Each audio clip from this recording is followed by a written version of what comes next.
YTN 라디오 이동의 뉴스정보승부 3부 시작하겠습니다. 제주 전 남편 살해사건 이야기해보죠. 전 남편을 잔혹하게 살해하고 시신을 유기한 고유정의 사전 범행 준비 정황이 속속 드러나고 있습니다. 범행 전 마트에서 흉기와 표백제, 고무장갑 등을 샀고요. 심지어 사용하지 않은 물품은 환불까지 한 정황도 확인이 됐죠. 전 남편의 것으로 추정되는 뼈조각은 인천의 한 재활용품 업체에서 발견됐는데요. 고유정은 여전히 우발적 범행을 주장합니다만 치밀한 계획하에 범행이 이뤄진 것 아닌가 추정할 만한 정황들이 계속 나오고 있습니다. 전문가 의견 들어보겠습니다. 경기대 범죄심리학과 이수정 교수 연결합니다. 교수님. 네, 안녕하세요. 네, 안녕하십니까. 자, 네. 지금 이 고유정은 우발적 살해였다. 남편이 나를 성폭행하려고 해서 살인을 저질렀다. 이런 얘기를 하는 것 같습니다만은 뭐 정황 증거라든가 또 CCTV라든가 이런 걸 보면은 거짓말하고 있는 것처럼 느껴져요. 어떻습니까?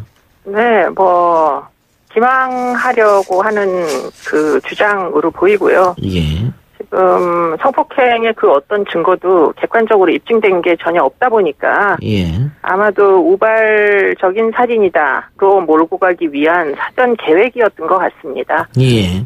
지금 그런 이제 주장을 뒷받침하기 위해 가지고 본인이 스스로 남편의 핸드폰으로 자신에게 문자를 보낸 기록도 있잖아요. 예. 그러다 보니까 이게 전체가 다 짜여진 시나리오였던 것 같다 이런 생각을 갖게 만들죠. 예. 그럼 결국은 지금 거짓말하고 있는 것처럼 보이는 게 형량에서 조금 덜한 형량을 받겠다 이건가요? 그렇죠. 그러니까 우발적인 살인이다를 주장하고자 하는 그런 입장이다라고 보이고요. 그건 아무래도 형량에서 아무래도 유리한 이제 그 요건이니까 그와 같은 주장을 하는 거다 이렇게 봐야 되겠죠. 그런데 모든 살인 사건에는 동기가 있다 이런 얘기를 우리가 많이 하는데 지금 범행 동기를 어떻게 추정하십니까? 글쎄 일단은 남편에게 갖고 있던 앙심, 그 앙심은 어디서 왔느냐? 결국 당시에 이제 양육권 다툼을 하고 있었기 때문에 남편이 쉽게 포기하지 않고 자신을 계속 제주도로 불러들이도록 하는 재판을 진행 중이었던 거 이런 부분이 대단히 괘씸했다 이렇게 이제 봐야 되겠는데요.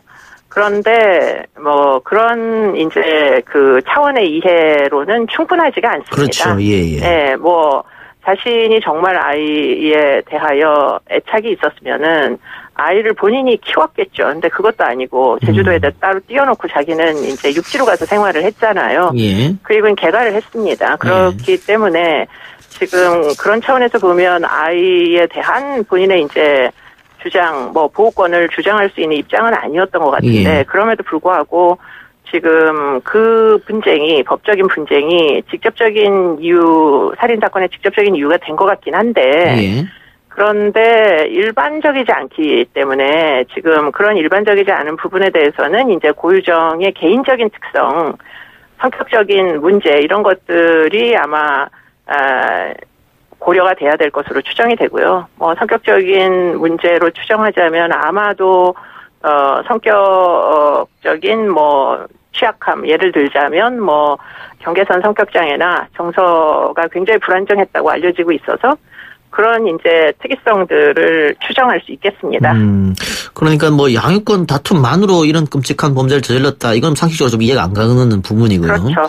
네. 그리고 지금 아이 아빠 같은 경우에는 양육권은 어쨌든 아기 엄마한테 넘겨줬고 양육비를 또 꼬박꼬박 보냈더라고요. 그렇죠. 그럼에도 불구하고 아이를 못 봤던 게 문제가 되기 때문에 자꾸 재판을 걸었던 거 아니겠습니까? 네. 네. 결국은 아이를 보게 해달라. 그렇죠. 이게 재판의 내용이었기 때문에 사실은 양육권을 계속 받고 있는 입장에서는 그 정도의 면접 교섭권을 허용하는 것은 아주 일반적인 그렇죠. 것이죠. 그런데 그와 같은 합리적 사고를 할 수 없는 사람이다 보니까 그런 법적인 시비를 거는 거를 일종의 자신에 대한 적대감의 표현이라는 식으로 이해를 해서 결국 앙심을 갖게 된 거 아닌가 이런 생각도 하게 됩니다. 그 숨진 전 남편이 2년 만에 아들을 만나러 가면서 공개된 그 블랙박스 영상을 보면은 아들의 이름 넣고 개사한 노래까지 불렀던데 굉장히 아들을 보고 싶어 했을 건데 참 안타까운 이런 일이 벌어졌어요. 그런데 지금 피해자의 키가 180cm, 몸무게가 80kg, 고유정은 160에 50kg. 이렇게 체력적으로 차이가 많이 나는데 체력 다.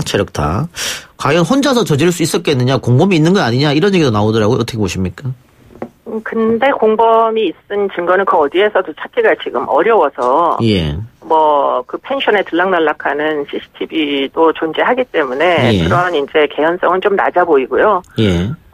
살인을 준비를 하면서도 이제 편의점 같은 데서 필요한 물품, 특히 이제 뭐 증거를 없애기 위한 청소 물품들을 구매할 때도 혼자 몸이었습니다. 그러다 예. 보니까 공범의 존재를 추정하기는 매우 어렵고요. 어렵다. 대신에 이제 여자 혼자라도 체격적인 차이가 있더라도 피해자가 저항하지 않는 상황에서는 충분히 공격이 가능합니다. 예컨대 지금 수면제를 먹어서 뭐 전혀 저항할 수 없다거나 예. 하는 그런 사람을 대상으로 해서는 상당히 공격이 가능하고요. 지금 현장에 물론 증거가 많이 훼손됐지만 남아있는 흔적들을 보더라도 벽 쪽에 혈흔이 있는 게 아니고 천장 쪽에 혈흔이 많은 양이 있다고 알려지고 있거든요. 예. 그런 얘기는 누워서 지금 시신훼손을 당했을 개연성이 굉장히 높다 이렇게 볼 수가 있어서 아마도 누워 있을 수밖에 없는 상황의 전개를 추정하게 만들죠. 예. 지금 2차 부검 검사에서 졸피뎀 성분이 검출됐다 이런 얘기가 나오던데. 네. 그것도 역시 졸피뎀이 만약에 먹이고 범행을 저질렀으면 그 여성의 힘으로도 충분히 가능하다 이 말씀이죠. 그렇죠. 왜냐하면 시신을 훼손할 수 있는 모든 흉기를 다 가지고 들어가 있었기 때문에 예. 충분히 가능할 것으로 추정됩니다.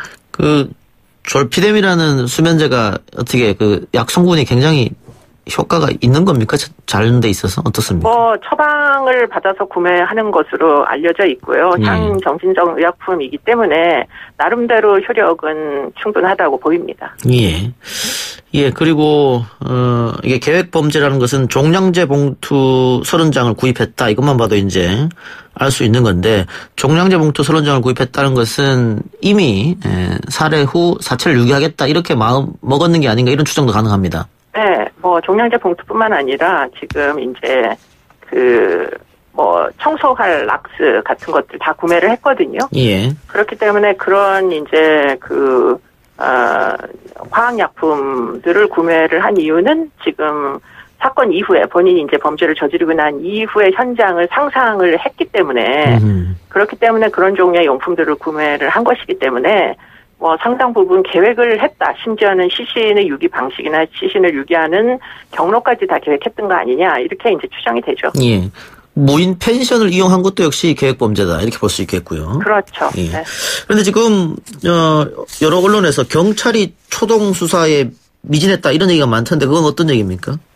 글쎄, 그 대목은 이제 지금 문제가 앞으로 될 것 같은데요. 예. 일단은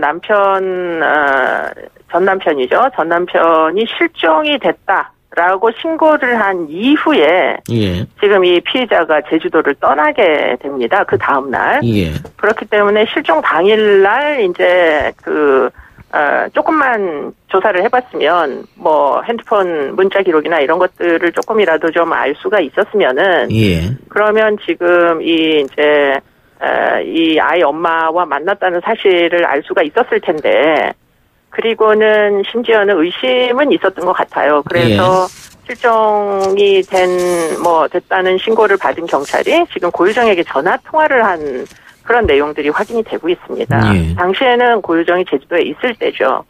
그때 조금이라도 더 의심을 했었으면은 그러면은 아마 고유정이 제주도를 떠나기 전에 검거를 할 수 있었을 뿐만 아니라 시신을 유기하기 전에 지금 검거했었으면은 이제 결국에는 배를 타고 나가면서 시신을 유기했잖아요. 예. 그러니까 이제 피해자 유가족 측에서는 이제 그런 부분을 안타까워하는 거죠. 예. 그러니까 뼈조각이 제주 또 김포 두 군데서 발견됐다는 것은 이동하면서 사체를 유기했고 김포에 가서 또 한 번 유기했다 이렇게 볼 수 있겠네요. 그렇습니다. 한 3번 이상에 걸쳐서 유기한 것으로 지금 추정이 되고요. 예. 결국 김포에 가서 일부를 이제 자발적으로 또 좀 일부 소각한 것 같기도 하고, 그래서 나머지를 이제 재활용 봉투에다 넣었는데 문제는 그것이 인천 소각장으로 전달이 돼서 거기서 지금 일부가 이제 피해자의 것으로 추정이 되고 있는 상황이죠. 예. 아까도 저희가 얘기했습니다마는 범행 동기가 확실하진 않습니다. 경찰이 오늘 발표한 것도 보면 결혼, 이혼, 재혼 이 과정에서 뭔가 원한이 쌓여서 그런 것 같다 이런 얘기를 하던데, 이렇게 잔인한 범죄를 저질렀다. 결국은 고유정이 사이코패스일 가능성이 있는 거 아니냐 이런 얘기 나오는데 어떻게 보십니까? 그러니까 사이코패스나 경계선 성격장애나 성격장애 중에서는 뭐 유사한 특성을 지닙니다. 굉장히 자기중심적이고, 예. 자신의 이제 원하는 바를 이제 달성을 못하게 하면 그 장애물을 제거하기 위해서 수단과 방법을 안 가리는 이런 이제 사람들이거든요. 그런데 이제 고유정 같은 경우에는 거기다 더해가지고 굉장히 정서가 불안정했던 것으로 추정이 되거든요. 뭐, 면접교섭관 재판에도 출두를 해가지고 법정에서 소란을 피기도 하고, 예. 이런 것들은 일반적으로는 사이코패스의 어떤 냉혈한적인 특징하고는 약간 거리가 있기는 합니다. 그렇기 때문에 사이코패스의 뭐 일부 부합하는 특징도 있겠지만, 궁극적으로 봐서는 정서의 불안정성이 이제 특징인 경계선 성격장애일 개연성은 훨씬 더 높아 보이고요. 근데 사이코패스든 보더라인이든 결국에는 다 비군 성격장애이기 때문에, 예. 뭐 하여튼 피해자에 대해서는 이런 방구 동정심 같은 것도 아마 없었을 겁니다. 또 많은 분들이 궁금해하는 게 지난 3월에 고유정의 의붓아들 재혼한 의붓아들이 사망한 사건이 있었지 않습니까? 질식사로 판명됐다고 하는데 이번 사건하고 연관성이 있을 것이다 이런 얘기도 많이 하던데 어떻게 보세요? 네, 아마도 지금 이런 끔찍한 사건까지 이어지게 된 일종의 촉발 요인 같은 게 되지 않았나 하는 생각들은 얼마든지 해볼 수 있고요. 그런 종류의 이제 비정상적인 보통 사람들과는 다른 어떤 인과관계, 일종의 사고장애죠. 그런 사고장애 같은 걸 갖고 있는 경우가 뭐 경계선 성격장애에서는 종종 발견이 됩니다. 그렇기 때문에 책임이 나한테 있는데 뭐 다른 사람 탓을 한다거나 본인이 가해 행위를 하고 피해자인 척한다거나 생각이 이제 본인이 이제 굉장히 동정심을 받게 이렇게 상황 주변에다가 이제 호소한다거나 이런 게 일반적이거든요. 그래서 그런 차원에서 보면 아마도 이제 새로운 혼인 관계 중에 남편의 의붓자식, 남편의 아이가 제주도에서 올라온 그 사건이 아마 이 고유정에게는 뭐 어떻게든 제주도의 불행을 잊고 한번 새로운 출발을 해보려고 했던 그런 이제 자신의 기대를 다 무너뜨리는 상황이 전개됐을 수도 있을 것 같아요. 예. 어쨌든 경찰에서 이 부분도 들여다보겠죠? 물론입니다. 지금 그러니까 다시 수사를 하고 있는 걸로 알고 있습니다. 예. 알겠습니다. 오늘 인터뷰 여기까지 듣겠습니다. 네, 고맙습니다. 네, 지금까지 경기대 범죄심리학과 이수정 교수였습니다.